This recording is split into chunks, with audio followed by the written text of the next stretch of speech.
and they think it's funny. Like, you're going to kiss your oppressor's ass, right, for a pat on the back, just to appeal to these people that despise you? That's crazy. I am the love, I'm the Venus before extraterrestrial.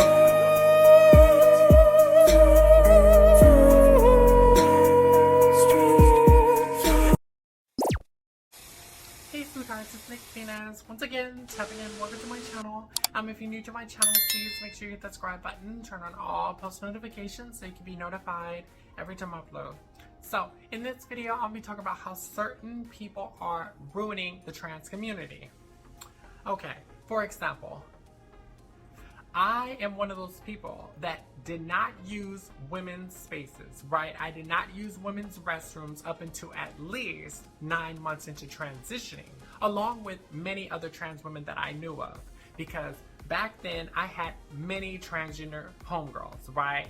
I literally used to go to transgender clubs and transgender bars, and all the trans girls from up north to where I live would meet there. So I knew of a lot of transgender women, and they all would do the same. They would start their transition, but they would not go in women's restrooms or women's spaces or any of that, right? Up until like 9 months to a year later. Then we would go inside women's restrooms, respectfully, right? What I noticed is people are doing things that are throwing trans women's name underneath the bus, right? For example, it's one of three things that I noticed. The first thing is these new trans women, regardless of age. They want that quick transition. They want that quick microwave transition, right? They don't want to put in the work. They don't want to put in the effort. They don't want to, you have to learn how to walk before you can run. They just want it quick in a hurry, right? So what I'm noticing is some of them, right? Not that many, but some of them are literally just coming out like, oh, I'm trans. And then they go, get some makeup, get some women's clothing and stuff, right? And within like a month, they're trying to use women's spaces. They're trying to use the women's restroom. Why are you inside the women's restroom when you barely started your transition? Like, no shade. Every trans woman that has started their transition starts looking a hot ass mess. No shade. I don't care who she is. If she said, oh, I looked so good when I first started, she's lying. Every trans woman looked a hot mess when they first started, regardless of how passable they are, right? Regardless of that. So, and some like to say, well, it's not all about looks. It's not, but that does play a huge role because people go off of looks, they go off of presentation, they go off of first impressions, right? So people can tell if somebody has been putting in the time and effort for some time, so they'll feel way more comfortable, right? If you go into a woman's restroom, for example, and she can look at you and tell, yeah, this is a trans woman, she's been transitioning for some time, right? She's gonna feel way more comfortable. Now, if you look like a male, right, you have a beard, stubble and everything, and you just got, your makeup is not looking too good, you look like you just started transitioning, that lady is gonna freak out and say, oh my goodness, there's a man in here, oh my goodness, there's a man in here. And then you're saying, oh, I'm trans, and then they say, oh, there's another creepy trans girl that's a predator that's trying to prey on women, right? So this is why looks do play an important role, right? Because people can see regardless of how passable you are, right? And that's another thing. People like to associate passability with beauty. Those are two different things. Passability does not equal beautiful. Not at all. That would imply that every single biological woman is beautiful. But that's another story. But basically, this should be something that is common sense. If you are not passable enough, do not carry your behind in a woman's restroom. Do not do it, right? Do not do it. And definitely do not carry your behind in a woman's locker room. Like, no shade. Me personally, I think that's absurd. I have never used a woman's locker room ever. And I don't know of any trans women that have, to be honest, right? I don't know of any trans women that have. This is stuff that's just common sense, right? It's like you don't have to rush the process. Like, it's a process. Take the time, right? Now, the second thing that I notice is people that are not trans. And what I mean by that is they'll say, oh, I identify as a woman one day and a man the next day, right? And they'll say, I'm such and such trans. That's what they'll say. that is not trans, honey. Like, no shade. And I know us as trans women, you know, like, we're very sweet. Like, oh, you know what? Just let them identify as trans. Like, I mean, that was fine at first, but when we're getting thrown under the bus for their actions, it's not fine anymore. We need to talk about it. So if you're presenting as a man one day, right, and you have a beard and stuff, and then the next day you're presenting as a woman, and then you're like, oh, well, I have a beard, I put some eyeliner on today, and I'm presenting as a woman, and you go in the woman's restroom, and then the woman freaks out and says, oh my goodness, there's a guy in here, and you say, oh no, I'm such and such, trans. All she hears is the word trans. So she's thinking, oh my goodness, it's a trans woman, right? She doesn't know what you are. She just hears trans, right? So then we get thrown under the bus for that again. So that's why people can't just be saying they're trans if they're not trans, because trans means to transition to the opposite gender. That's what trans is. Trans people have gender dysphoria. If you're identifying as a male one day and a woman one day, you clearly don't have gender dysphoria. Like I said, this is no shade. I'm not trying to be mean or anything, but I'm just pointing out what I noticed, right? Now, the third thing, the main thing, right, the big issue is heterosexual men pretending to be trans so they can get close to women because they're perverts, right? And people will say, oh, that's LGBT community. No, sweetie, that's your community. These are heterosexual men pretending to be trans, right? So they can be close to women. That's sad and it's creepy, right? It's like, you mean to tell me you can't get a woman? Like, you can't go get you a woman? Like, what? You have to, like, that's crazy, right? So they're pretending to be trans, or they'll get caught in a crime and then identify as trans after they get caught, right? And then turn around and say, oh, I'm trans, right? So they think it's us. So they throw us under the bus again.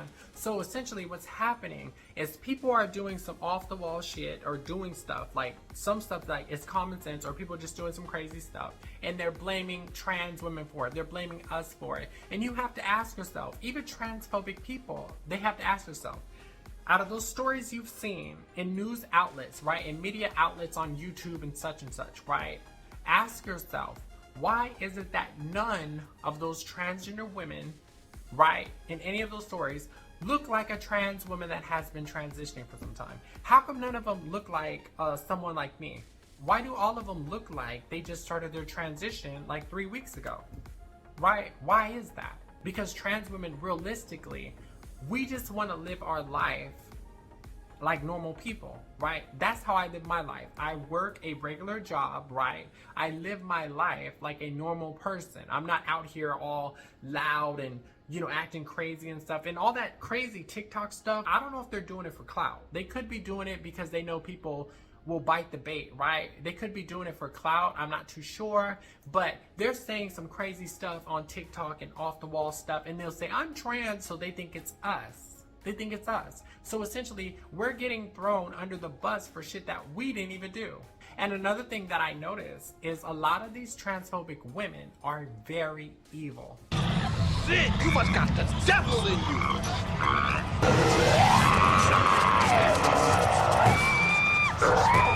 They're very evil. Not all biological women, of course, but the transphobic women that want to just throw us to the wolves, right? Like, oh, just take them out of the women's restroom that we've been using for decades, right? And throw us in the men's restroom, something crazy like that, right? They are very vile and very evil, because you have to ask yourself this too. If we have been in women's spaces for decades means 10 years, right? Decades. Ask yourself, and it was not an issue. Why all of a sudden, these recent 3 years, it became a big issue? You have to ask yourself that, right? What I noticed, this is what I personally noticed, when trans women weren't as pretty, right? Wasn't getting as much attention, wasn't in the media outlets, right? When we were behind the scenes, doing their hair, being their homegirls, right? It was not an issue.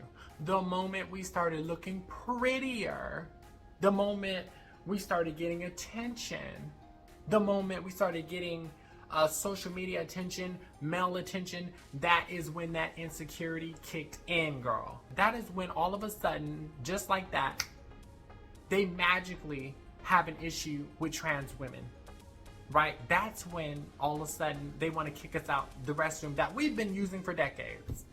Decades, honey. Decades. Think about that. Decades. But they're like, Now these bitches, they looking too pretty now.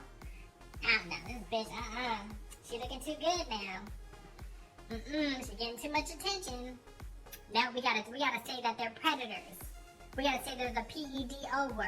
We gotta say they're after straight men. They're after this. They're doing this. They're after kids. We gotta tarnish their name. that's how women fight. Women don't physically fight like this. So believe it or not, women are very territorial and some of them are insecure, right?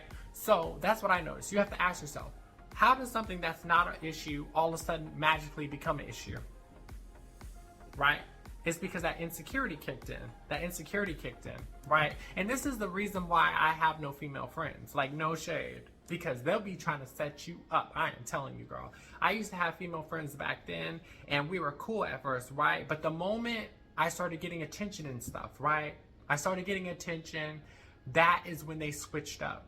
That is when they switched up. And they started trying to compete with me. They started seeing me as the enemy. And it's the same thing. It's just on a global scale. It's the exact same thing. They didn't have an issue with us until we started getting attention and everything. And we started looking prettier and stuff. Then that is when they switch up. That's what they do. So those trans women that are attracted to biological women, I don't know. I would be looking over my shoulder if I was you. Like, no shade. Now, people have this misconception. They tend to think, oh, well, these trans women, these ones have biological women, but people don't realize that those trans women already were with those biological women. They were already in love. Even I knew older trans women at the time, right? They were older than me, much older than me, but they were already with a woman. They were already married to her, and they transitioned while they were with her, and that woman stuck around. That's what you're seeing. A lot of what you're seeing is trans women that already been with these women before they started transitioning. So like I said, if you like biological women, that's on you. Those pick-me's that are trans are also ruining the community, right? So basically, it's like we've been building this bridge for our rights, and what they're doing is burning it. And they think it's funny. Like, you're going to kiss your oppressor's ass, right, for a pat on the back, just to appeal to these people that despise you?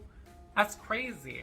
And it's all fun and games, right? So it starts off as something little. They say, these pick-me's be saying, oh yeah, I'm a man, I'm a man, I'm a man. So then the transphobes think, oh, it's okay for me to call them men. So then that's when the disrespect starts. That's when they call us sir. So me personally, I don't get misgendered anymore like I used to, but there are some trans women out there who do get misgendered, right? So they feel like it's okay to misgender trans women. Like, for example, a trans woman can go to a restaurant and then that person's like, oh, have a good day, sir. Even though you can clearly see she's presenting herself as a woman, right? But I think they do it to get a rise out of people, right? So yeah, so these pick-me trans people on social media are ruining it because, like I said, it's a snowball effect. So first it starts off with that. So then it starts off with the misgendering. Then from there, they want to kick you out of the restroom. Then from there, they want to take away your rights. They want to take away your ability to change your M mark on your driver's license to an F mark. Then they want to take away your ability to get health insurance. They want to take away your ability to get HRT. Right? So it's all fun and games until these people, up until your ass can't get your estrogen anymore. Up until your ass can't get your testosterone anymore. Then you are ass out. You are ass out. Then it's not gonna be funny anymore, huh? When are you gonna learn? Oh, and look at this motherfucker. Ass out. No money, no education. When you can't get your HRT anymore, when you have no rights, you will be to blame for it.